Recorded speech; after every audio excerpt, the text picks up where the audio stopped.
Hi ladies and welcome back. It's great that you're able to attend the second half of Lesson 1 and continue your journey through Awaken His Passion. Before we dive in and get started, just a quick reminder that you'll want to stay to the end because we are giving away exclusive bonuses to a select number of listeners. Who knows, you might just get something that makes you smile for the rest of the day. There's also an engaging little homework assignment too, and it's one that makes sure you really will get every ounce of goodness out of the work we are doing here. Not had time to watch our previous podcast or the first half of this lesson?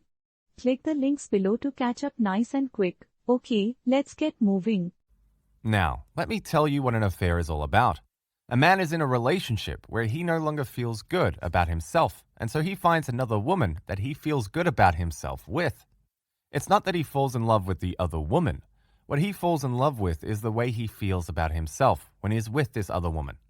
And if you want to fight fire with fire, you've got to make this man feel good about himself when he's back in your presence. And that's as simple as I can make it. If he no longer feels good about himself, he will go to another woman who will make him feel good. So this program is not about getting prettier or thinner. Some of the most beautiful women in the world are by themselves. It's not about making more money. Some of the wealthiest women are lonely. And it's not about becoming more intelligent. It's learning how to make another human being feel good about themselves. Now, how do you make a man feel good about himself? You really have to think about all his wonderful traits, the qualities you saw in the beginning. And I'm going to make that real easy for you to do with this program. Florence Littauer, who's also a lecturer, actually composed a chart based on the work of Hippocrates. 2,300 years ago, he came up with a temperament chart, where he says that for every kind of temperament or personality, there are strengths and there are weaknesses. Just to give you an example, he broke it down to 4 basic personalities. There's the phlegmatic person, who's an introvert, a watcher, and a pessimist. You might think, what could be good about this man? Well, his strengths are that he has a low-key personality.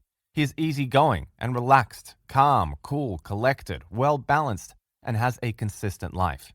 He is quiet yet witty, sympathetic, kind, competent, steady, peaceful, and agreeable.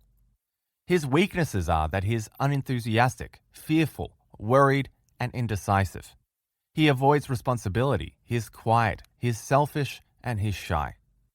Anyway, the point I'm trying to make is that for every temperament there are strengths and there are weaknesses. There are certain professions that people go into depending on their personality. The phlegmatic is usually your diplomat, your accountant, your teacher, or your technician. The next personality is the sanguine. Many people envy this type of person because, after all, they're great storytellers, talkative, the life of the party, have a good sense of humor, are able to hold on to a listener and grab their attention. Yet, look at the weaknesses. They are compulsive talkers, exaggerate and elaborate. They dwell on trivia, can't remember names. And your sanguine personalities usually are your actors, your salesmen, and your speakers. Now let's look at the next one, the melancholy. That's your introvert, the thinker, rather than the watcher and the pessimist. The melancholy type strengths are deep and thoughtful, genius-prone, talented, creative, artistic, and musical. Weaknesses, they remember the negatives, moody and depressed. Melancholy are your artists, your musicians, your inventors, your philosophers, and your doctors. The last one, the choleric, is your extrovert, the doer, and the optimist. And the choleric personalities are your leaders, producers, and builders of the world. The strengths for these people are that they are born leaders. They're dynamic and active. They instigate change. They correct wrongs and they're strong-willed. The weaknesses are they're bossy, impatient, quick-tempered, and they can't relax. Again, I want to emphasize that for every personality, there are strengths and there are weaknesses. You have a choice. Do I dwell on somebody's weaknesses, or do I want to concentrate on what's wonderful, what's special, what's unique, and why they matter in my life? A summary of what I've been talking about up to now is that everybody is part strength, part weakness. We have to learn to emphasize the positive rather than the negative. Just because somebody is different doesn't make them wrong. Different doesn't equal wrong. You know, I remember a man in my class who said, "I don't understand what this class is going to do for me. My wife and I are coming from such different points of view. So let me give you an example. Let's just say my wife and I want to get to the top of the building. My wife is going to take the elevator to get there. I, on the other hand, I'm going to put on my sneakers. I'm going to run up those stairs because I love the physical act of running up the stairs. I love to breathe the fresh air and I love to watch and enjoy the scenery. So you tell me, how are two people like that ever going to make it? Well, I said to him that by the end of the lesson, my hope is that you will take the stairs. You will allow her to take the elevator, and then when you meet, you will go for a beautiful dinner and discuss how you both got to the top. You have no right to force her to take the stairs. She has no right to force you to take the elevator. Both of you have to appreciate your different ways of getting to the top. Now, if you have a relationship based on mutual respect, wouldn't it be nice if once in a while you joined her in the elevator? And wouldn't it be wonderful if once in a while she put on some tennis shoes and joined you on the stairs? Each of us is unique. Each of us is a combination of temperament traits. Nobody is 100% of anything. You will find that you possess many different traits within your own personality. I want to read you a suicide note from a teenager. It begins, "We live on a round planet. We assume, therefore, that all the other planets are round like the one we live on.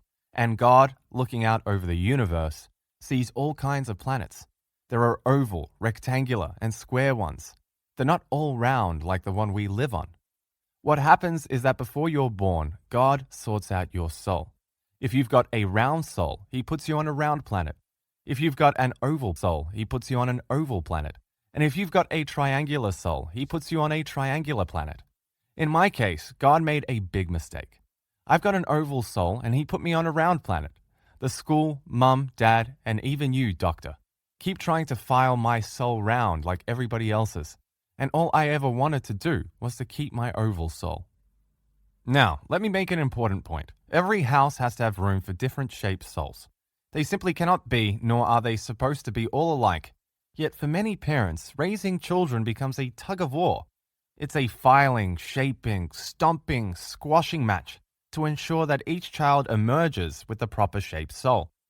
Marriages often turn out to be that same struggle between two persons who need to learn to be able to respect and even like souls of a slightly different shape. My wife has two grown children from a much earlier previous marriage. Both her children are distinct. They each have different personalities. Both my wife and I can make a list on a piece of paper of every one of their strengths, every one of their weaknesses. And each of them is unique, and we want to appreciate them for their uniqueness. There is no such thing as one temperament being better than another. We're just different, and different doesn't equal better. I remember a woman raising her hand after I said this, and she told the class that her whole family was very educated. She had a master's degree, and her husband had a PhD. She had two sons, and one of them had an MBA from Harvard Business School. The other son had been such a problem from kindergarten on up, he could never sit still in the class and he hated school. She took him from psychologist to psychologist, and finally, in a senior year of high school, one particular psychologist said, "There's nothing wrong with this kid. He's never going to be surrounded by four walls, and if you can't cope with that, then continue seeking help, yet leave him alone." She said that today, that son is married, has 3 kids, and is fishing off the coast of Alaska. He is so happy, and she now understands that all he was an oval soul stuck in a round soul family. I received a letter from a woman who attended one of my lectures. I'd like to read a portion of that to you.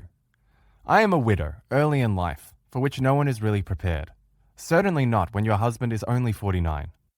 Needless to say, in the last 2 years, I've been faced with responsibilities and decisions that I thought I was going to share with my husband for the rest of my life. As you will know, these decisions regarding your kids are never easy, particularly when one of you is a type A and the other is a type B. Therefore, the letter that you read from that young man who said he was an oval personality being forced into a round planet hit me on the head like a sledgehammer. My eldest child, my son, has been in university for 6 years, has hated every minute of it, and has only wanted to be out in the workforce. He's not lazy. He has always had a job and knows exactly what he wants to do. Perhaps his career choice, a racetrack announcer, would not be mine, yet he's good at it and he loves it. Yet I've been pushing him to finish university for my sake and his father's. Well, after I heard you, I called him and told him that I loved him and I wanted him to be happy. Perhaps someday he'll finish university when it suits him, and right now he needs to follow his own story and not mine. And what I can tell you, what a tremendous burden I feel, has been lifted from my shoulders. My son was in shock, and he could only say, "Thank you." He did call my daughter a week later to find out if I was on drugs. For the first time since my husband's death, I know I've made a decision that needs no affirmation. Thank you. I'm so glad that somebody really got my message loud and clear. Now, let me take the smallest room in the house, the bathroom, and show you what happens when two different people are trying to live with one another. There's no right or wrong, just two different people. They're trying to live with one another. One feels toothpaste tubes are squeezed from the bottom and then they're rolled up. The other person says, look, squeeze the tube and any fat spot and throw it away when it looks empty. One person feels you must floss your teeth after every meal, otherwise your teeth will fall out. The other one says, look, I've never had a cavity and I don't care about flossing. One of you feels mouthwash is just an advertising gimmick. The other one says it's necessary to fight bad breath. One of you feels that clean people shower twice a day. The other person says it's unhealthy to bathe more than 3 times a week. One says taking a bath is like lying in your own dirt. The other says baths are the only way that I feel really clean. The bathroom door is supposed to be locked when somebody is sitting on the toilet. The other person feels it's not natural to be squeamish about normal bodily functions. My wife told me a funny story, where she still laughs because in her house when her son was little, he used to sit on the toilet with the door wide open. Her daughter would walk by and say, "You are so disgusting." Same house, same upbringing, 2 different children. One of you feels towels should be changed every day. The other feels clean towels are fine once a week. One of you feels all medication needs to be on one shelf. The other one says, who cares where the aspirin is, as long as it's there. How about the toilet paper? One of you wants to unravel it from the top. The other wants to pull it out from the bottom. And the toilet seat. What woman hasn't screamed in the middle of the night as she falls into the toilet because he forgot to put their toilet seat back down? If there were only men in the house, the toilet seat would be up all the time. There's no right or wrong. Now, if these differences can be found in the smallest room, guess what goes on in the rest of the house? This is just another example of how opposites attract. When we respect our differences, we complement one another. It is our differences which we are attracted to in the beginning of a relationship. Usually a person who wants to lead will be attracted to somebody who wants to follow. A good listener is attracted to a talker. A pessimist is usually attracted to an optimist. By the way, I think that many dating services don't work because when you fill out these questionnaires, they always try to match you up with somebody who is exactly like you, when they need to be matching you up with somebody who's your opposite. Some of you might not want to admit this, and those of you that have children, especially teenage children, do you know that the child that you get along best with is the one that is least like you, and the one that you are always arguing with is the one that is a carbon copy of yourself? If you can't be in a room with your mother for more than 20 minutes before a big argument starts, you can bet your bottom dollar that you have similar personalities. And if the two of you can go shopping for hours upon hours, I can bet that your personalities complement one another and you are opposites. So the one we usually get along with most is the one that is the opposite of what we're like. The last point is to accept a man as he is, not what you want him to be. Acceptance doesn't mean putting up with him or being dishonest when we have to convince ourselves that he is perfect when he is not. Acceptance happens to be a happy state of mind when we realize it's not our responsibility to make him over, rather appreciating him for who he is. Now, how are you going to do this? Well, number 1, get rid of a superior attitude. This week, I would like you to think about the man in your life. I would like you to think about what attracted you to this man. Why did you fall in love in the beginning? Go back to day 1. What did you see in the man? The same attributes are probably still there. You've just forgotten or haven't paid attention lately. There is a saying, a man will marry a woman in hopes that she'll never change. A woman marries a man in hopes that he'll change. Usually, you'll talk to a woman who's fallen in love and she'll say, I love him and there's so much that I need to change. I'm going to change his hair, his clothes, and when I get done with him, you won't even recognize him. Just remember to recognize and love him for who he is. Number 2, accept him as part strength, part weakness, part good, part bad.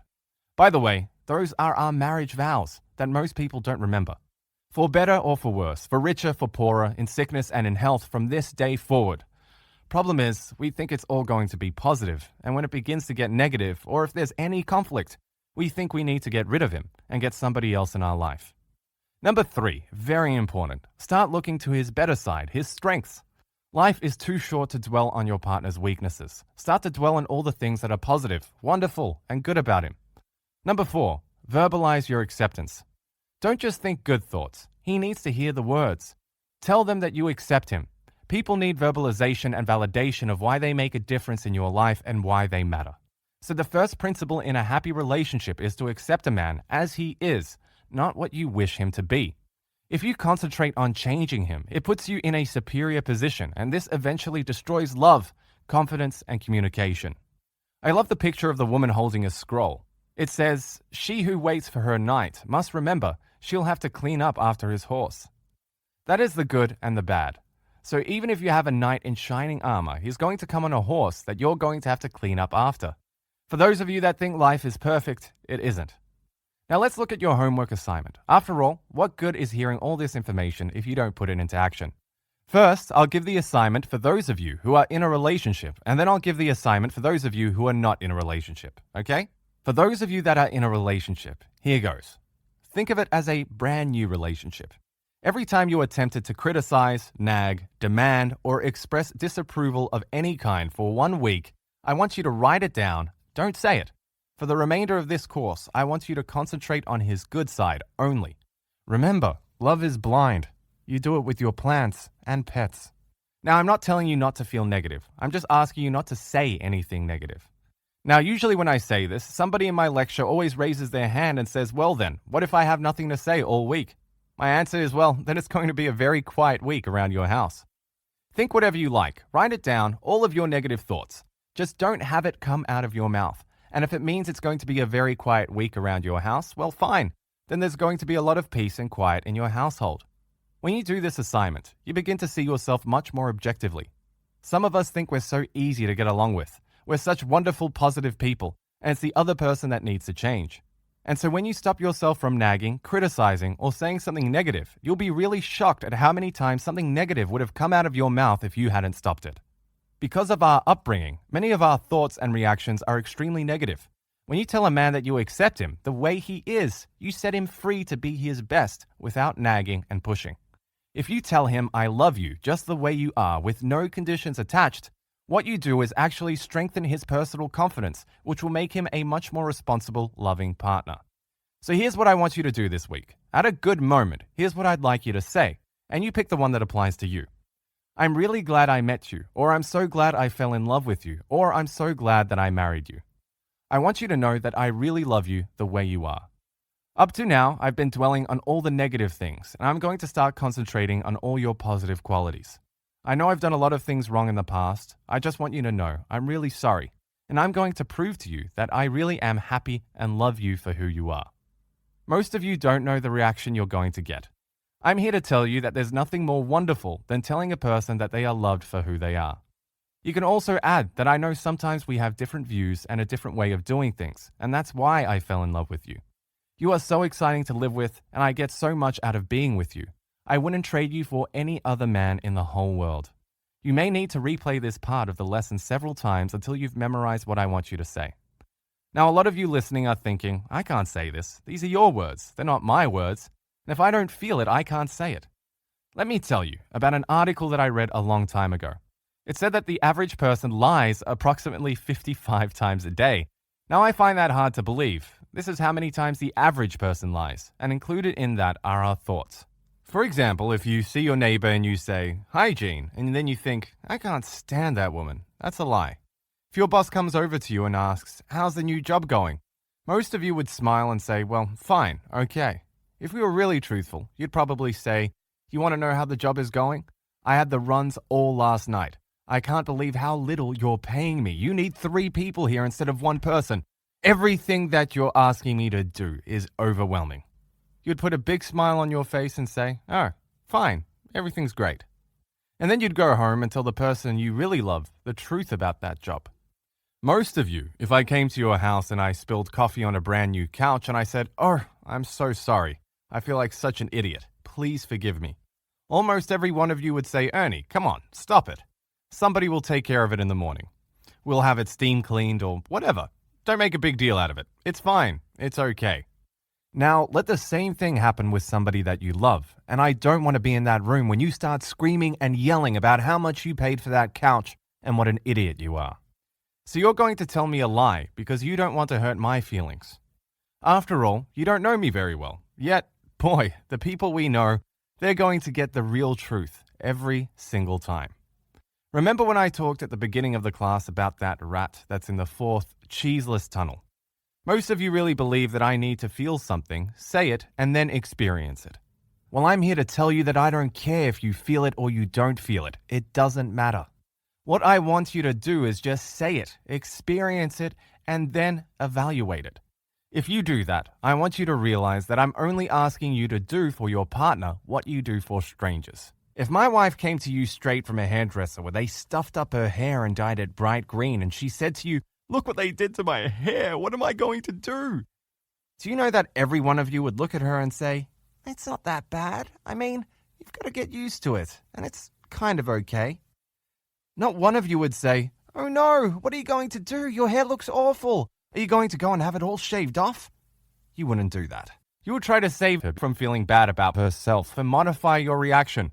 All day long, we are giving strangers what we need to give the people that we love in our life. Do you know when a medical student is doing his rounds, he doesn't feel like a doctor. And if somebody says, "Excuse me, doctor," what he really wants to do is turn around and say, "Please don't call me doctor. I've been up to 4 o'clock in the morning studying for my exams. I don't even know if I can give you the right diagnosis." He doesn't do that. He just kind of makes believe that he is a doctor, and then years later, of course, he becomes the doctor. There is a technique in sales that, unfortunately, we aren't taught in our personal lives. It says, "Act the part and you shall be the part." Not many of you have heard of this before, and let's just say you are going into the field of real estate. Do you know that you would be told in the very first couple of weeks, "Please go out and buy yourself an expensive suit, and please go out and buy yourself expensive shoes, and go get yourself a wonderful haircut, because nobody is going to list an expensive house with you, nor are they going to buy a house from you if they think that this is your first sale." So you're going to have to make believe that you're already successful. And what happens is later on, you will fill those shoes. You will be successful, yet it's an act in the beginning. Cary Grant was once interviewed and they asked, "How did you become the sexy, debonair, exciting man that every woman in this world would die for?" He said, "You want to know the truth? When I was an acne-faced teenager, awkward and gawky, I used to pretend that I was a ladies' man, a debonair, sexy, and exciting. The scary part is, I don't know when my make-believe self became my real self. They became intertwined. And so what I'm asking some of you to do is make believe that you're madly in love. For some of you listening to this lesson, this will be an easy assignment. You can just say, "I just want to tell you that I am so glad that I married you. I want you to know that I love you for who you are. I am the luckiest woman alive to have you in my life." Maybe up to now I've been dwelling on all your negative qualities, and I just want you to know that I love you for who you are. For those of you that have a little problem with this, I want you to make believe you are madly in love for the entire program. Your job is to become an actress. You are going to act the part until you become the part. I want you to make believe that this is the most incredible man in your life and constantly ask yourself, if he were the most fantastic lover in the world, how would I treat this man? And I want you to react accordingly. And for those of you that find this almost impossible to say, you might add the words "in spite of," and it sounds like this. Sometimes this week, here's what I want you to say. "Honey, I started thinking, and in spite of everything that's happened, I just want you to know I really am glad that you came into my life. I'm glad I met you. I know that most of the time we've been together over the past couple of years, I've been so negative. I just want you to know, for what it's worth, I really do love you for who you are." Now, even those of you that are single and dating, you can leave that man with these words. "Thank you so much, and I had a great time tonight. And I want you to know you really are a wonderful person. I really like you for who you are." You have no idea the impact on a person hearing that. I had one girl that tried it out, and this man did not stop calling her all week. And she felt like saying it was just a test. It was a homework assignment. I just wanted to try it out.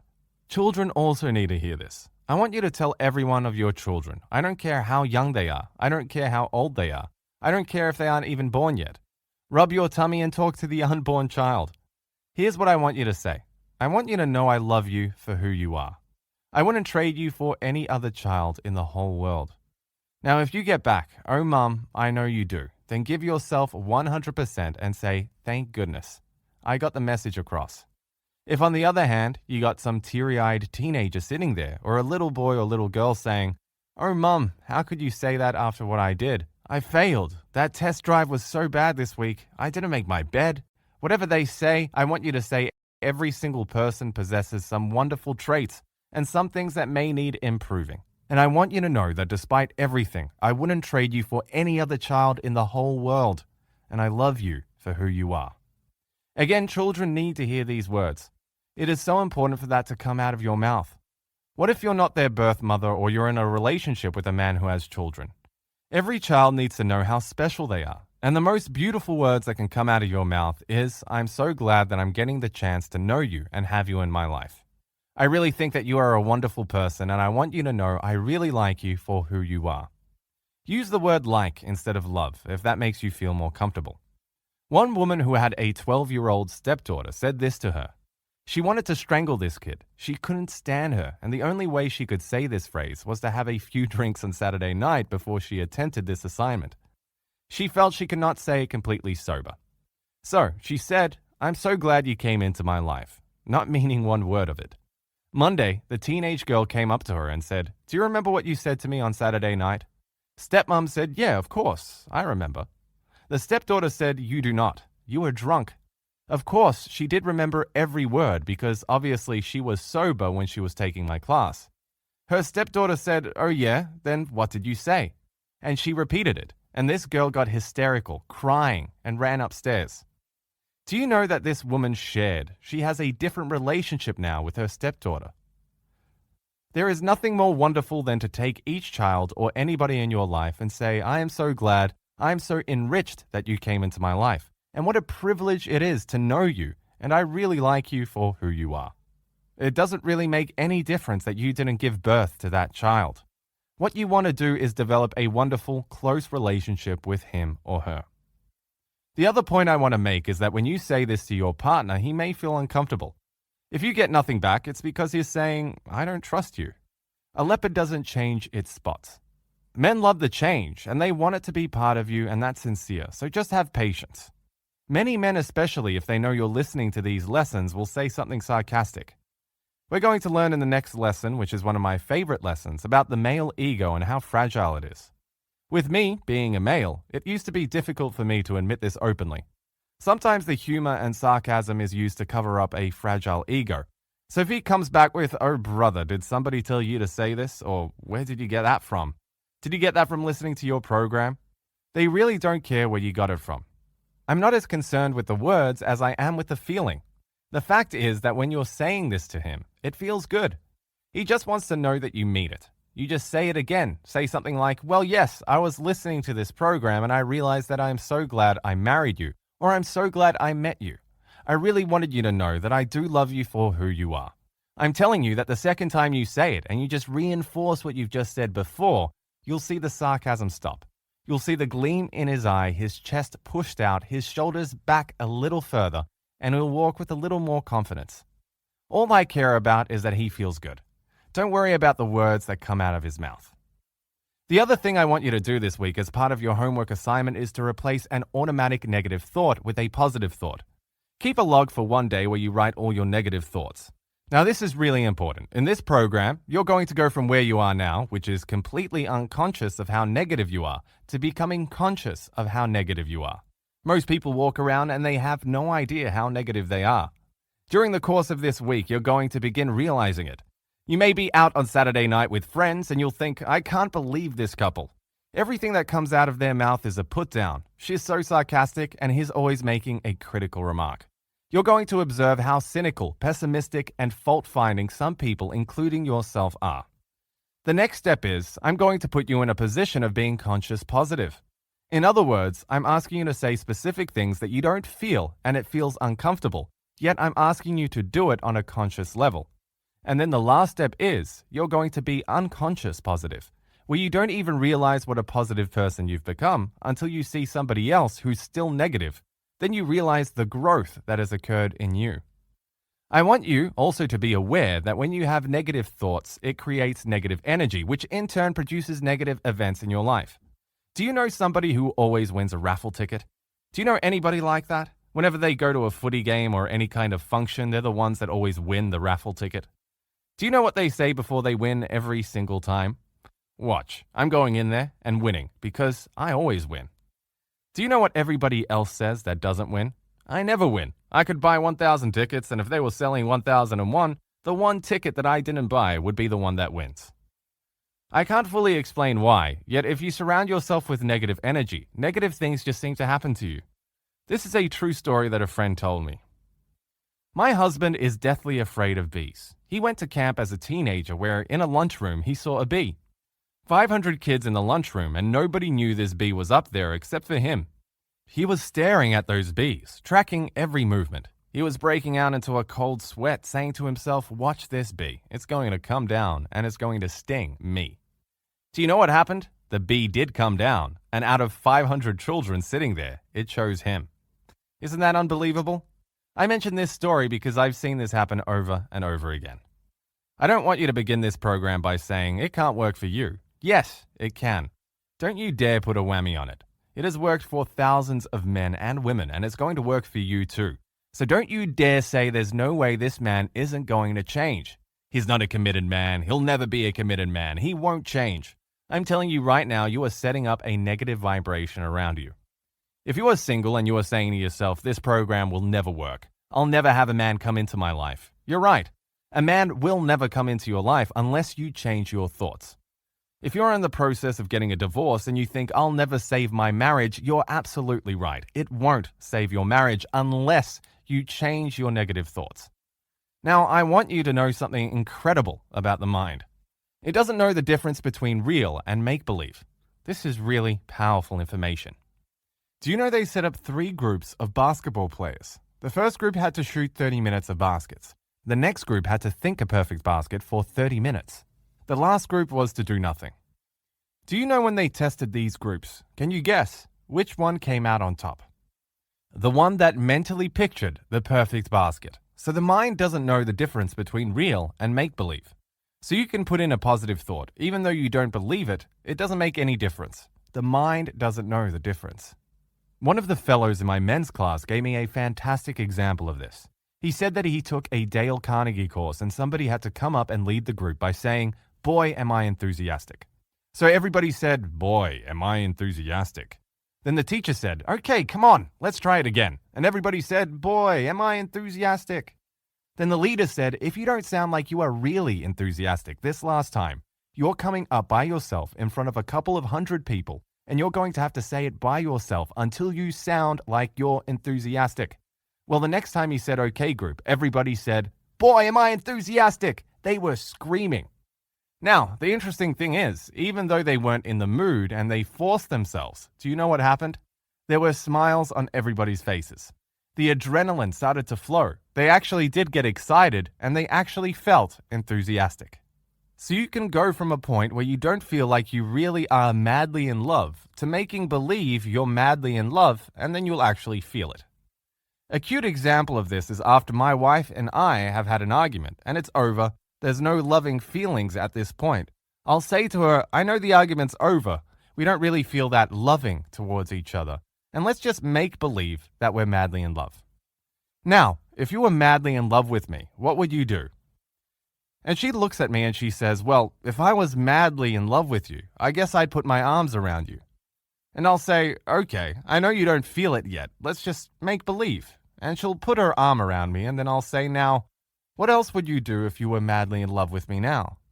Not that we are yet. If we were madly in love. And she says, "Well, if I were madly in love, I guess I couldn't keep my lips away from you. I suppose I'd be kissing you."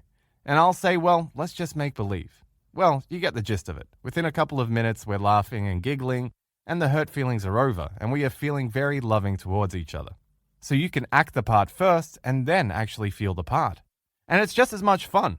You've got your homework assignments, so now those of you that are in a relationship, I want you to tell that man how glad you are that he came into your life, and what a wonderful person he is, and how you love him for who he is. For those of you that are single and are not in a relationship, listen to me. And again, I don't want that little voice in the back of your head to start talking to you about preconceived notions when I tell you the following story. A couple of years ago, 2 women in my class aged 35 and 45 ran a personal ad in a local newspaper. They ran an ad saying 2 women have never done anything like this before, want moonlight walks on the beaches, romantic candlelight dinners, etc., etc. They got 109 responses. They went out with 50 men each, and today they're both married. Now that's the first time that I even thought about a classified ad. I want you to know that this is a wonderful way to meet the man of your dreams. Now you're going to have to trust me on this. Try it. No negative thoughts unless you try it, experience it, and then evaluate it. Read the ads that are already in there, and that will give you a lot of information, then put your own ad together. Another friend of mine told me a couple of years ago they met a woman on a cruise who met her husband through the classified ads in a newspaper. She started out writing raven-haired beauty looking for a professional man. And she was so cute. She said to them, "Look at me. Do I look like a raven-haired beauty?" Yet I was in a good mood that day, so I decided to write it. She met and married a millionaire, and they are traveling all over the world. You have to keep an open mind. In a classified ad, you only have a couple of lines to describe something very unique about you. I want you to thumb through your local paper and read all of the ads. Remember, I want you to keep an open mind, and your homework assignment for next week is to put together an ad that you could place in your local newspaper. Now, I want to read 2 letters that I received. It says, "Ernie, I advertised in a local singles newspaper and received at least 30 letters from men ages 27 to 65. I even put my own age, which was 43. I met at least half of them, and I am presently seeing 2 of them. Ernie, I had doctors, corporate executives, attorneys, really great people responded to my ad. And what fun it is to be the one making the choice." Now, here's another letter. I wanted to drop you a note after taking your workshop. I finally decided to try answering a few ads from the singles register. Actually, what I did was have an ad answering party with a few of my friends to help me select it and write my response. I thought this was such a great idea. She actually got a whole group together on Friday night where they all brainstormed about her personality and what kind of person she was looking for. They did it as a group. She goes on, after selecting 11 ads, my friends helped me write a basic response which varied slightly to fit each, and after I had been carrying these letters around for 3 weeks, I finally got up the nerve to mail them along with my photo. I am happy to report that after a week and a half, I have had 8 responses. So far, I've had dates with 3 of these men, and I'm looking at my calendar to see how I can fit the rest in. The men I have met have been charming, professional men, and one is even a legitimate self-made millionaire. It's too early to tell if any of these will work into a serious relationship, yet the prospect is intriguing. And I'm meeting some very nice people and having a great time. I had another woman in my class that felt this was something she could never do. Well, I finally convinced her to set up the P.O. box. I said, wouldn't it be exciting to go to that P.O. box and just pick up these letters that are coming to you, even if you do nothing with them, and share them with the rest of the office? She finally did it and got her first response. She brought in the picture that she received. The man was absolutely magnificent. She said, it was almost more exciting to hold on to that letter and the picture than to answer it because it's so wonderful when you place the ad and then get a response. I had another woman in my class whose mother did it, and her mother was in her 70s. Today, she's married because of her ad. You don't have to limit yourself to a newspaper. You can use any medium you like. A lot of magazines offer this too. It's a wonderful way to meet somebody new. Do you understand that if you meet a man somewhere for the first time, you can't say, "I really like you," yet you smoke and that makes me uncomfortable? Or, "I'm a smoker and you don't, and I don't think it'll work out." Yet in an ad, you can put anything you want. Social drinker, non-smoker, religious, playful, wants children, doesn't want children. And the more specific you get, the less responses you're going to get. And hey, you only need one response if it's everything you've ever wanted. For him to respond, he probably said, "Wow, I read this ad and that's me." And the most wonderful thing is that if all of us sat down and read all of these ads, every woman would be attracted to a different ad because some of you want a very strong, opinionated man. Somebody else wants a sensitive, caring man. Another person wants somebody romantic. Somebody else wants a meat and potatoes kind of guy. Everybody wants something different, and the beauty is to really think about what it is you're looking for and what is very unique about you. And everybody I know that has done this has had such a wonderful time. And I'll tell you this, you can't be lazy and advertise because it takes a lot to put the ad together, to get a photo of yourself and to send it in so you're getting a better quality man. Don't rule out any of these dating organizations or matchmaking services. Most women will say, "Oh my gosh, that's a couple of $1,000s to belong." Well, a higher quality man is going to join. You see, if it costs a couple of $1,000s, you're not going to get somebody who's hanging around a pub. It's somebody who's serious about finding a relationship. One woman in my class that didn't even own a Mercedes used to go to the Mercedes dealership and park herself in the service department. She met a guy, started talking, and fell in love. I know women that take seminars. If you want to go where there are men, take a financial seminar. Go and find financial seminars that marketing companies, real estate companies, or stockbrokers put on and put yourself in that seminar. Not only are you going to learn and grow, yet you're going to be where successful men and goal-oriented men are. I know one thing for sure. Sitting home and doing nothing gets you nothing. So just trust me and do it. And then you can say, you know what, Ernie, I put in the ad and it didn't work. I'd rather you come from a point of experience than thinking, that's the most ridiculous thing I've ever heard in my life. This isn't going to work. Those of you that are out there, will you promise me, just at least give it a try? I know in one class I had two women and they swapped pictures because both liked the picture they received by the other.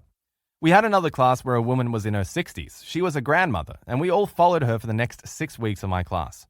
She met him at a local cozy little restaurant and we followed her relationship the whole next 6 weeks to the point where they were very serious. And here's a woman in her 60s who had never done anything like this before and again was open enough to say, hey, I've got nothing to lose. Let me give it a try. Listen to this lesson again if you have to. You know how most people will say, have a good week? Well, I want you to make it a good week. I want you to decide that this week is going to be the most positive, most productive week of your life. Do you know why? Because you deserve it. This is the end of session 1. Please stay to listen to a sneak preview of next week's session. Welcome to session number 2, Admiration and Appreciation. I'd like to start out with a poem, and it's called Request to a Wife. Dear wife, I need adoring looks, the kind I read about in books. I want esteem, I want affection. Please, darling, beam in my direction. Don't, dearest, frown and squint your eyes. Don't cut me down to proper size. Oh, do not fear and do not doubt me. I want to hear the good about me. So if you'd be married clover, make over me. Don't make me over. We're going to talk about admiration and appreciation in this lesson, and we're going to also learn how fragile the male ego is.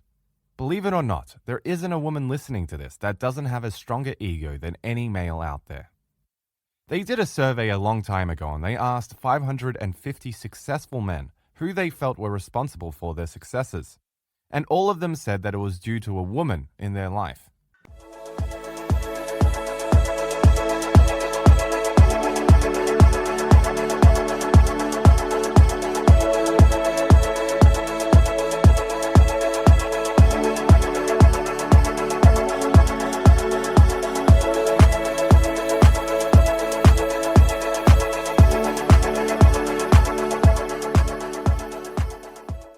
Alright everyone, that concludes the first lesson of the Awaken His Passion program by the one and only Ernie Sulavic. Ernie and I have closely collaborated for some time now, and he has kindly allowed his prices to drop from his standard $150 per week all the way down to just $97 per week. When you do the math on this 6-week program, that's quite the saving. Want to save even more? I hear you. Be one of the first 20 people to obtain the course and you'll receive an extra 20% discount. Perfect when you want to be paying more or less half the standard price. The discount code is below. If you can honestly find a counselor, therapist or coach who charges that little for such a quality batch of content, we'd love to hear all about it. And before you go, I want to let you know about a few more things Ernie has added to make this process even better than ever before. The old 7-day money-back guarantee has been upgraded to a 30-day guarantee, still with no questions asked. That means you can listen to 2/3 of the program and still get a refund if you want one. Add in weekly workbooks, a bonus ebook called 101 Romantic Ideas, a certificate of achievement, and a bonus lesson via private YouTube videos, and you're getting serious value. There's even lifetime support via a private Facebook group and the opportunity to claim heavily discounted therapy sessions. Told you Ernie had made this even better for all of us. Take care until next time.